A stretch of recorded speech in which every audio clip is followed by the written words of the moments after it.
ওসমান হাদি গুলিবিদ্ধ হওয়ার ঘটনার প্রতিবাদে শাহবাগে বিক্ষোভ করছে ইনকিলাব মঞ্চ ও বিক্ষুব্ধ নাগরিক সমাবেশ। সেখানে রয়েছেন আমাদের সহকর্মী রেদওয়ান আহমেদ। যাচ্ছি তার কাছে। রেদওয়ান, বিক্ষোভ কর্মসূচি থেকে কি বলছেন নেতাকর্মীরা?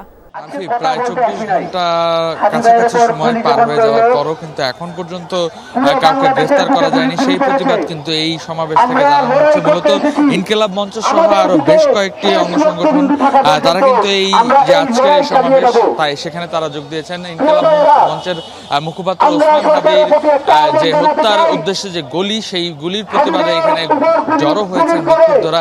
পাশাপাশি বলছিলেন যে বেশ কয়েকটি সংগঠন, এবি পার্টি সহ বিভিন্ন অঙ্গ সংগঠনের নেতাকর্মীরা কিন্তু ইতিমধ্যে এখানে এসেছেন এবং তারা একটি প্রতিবাদ জানাচ্ছেন যে এমন একজন মানুষের সাথে এমন নৃশংস ঘটনার তারা তীব্র নিন্দা জানিয়েছেন। পাশাপাশি তারা বলছেন যে দ্রুত সময়ের মধ্যেই যেন এইরকম ঘটনার যেন বিচার দৃশ্যমান করা হয়, সেই দাবি কিন্তু তারা করছেন বারংবারই।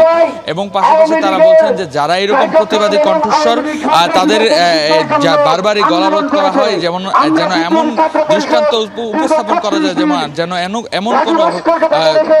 এমন কোনো হামলার শিকার যেন আর কেউ না হয়, সেই জন্য কিন্তু তারা প্রতিবাদ করছেন এখান থেকে। এবং প্রতিবাদের পর কিন্তু তারা বিক্ষোভ মিছিল নিয়ে এখান থেকে শাহবাগ থেকে টিএসসি এবং ঢাকা বিশ্ববিদ্যালয় প্রদক্ষিণ করবেন বলেও জানা গেছে।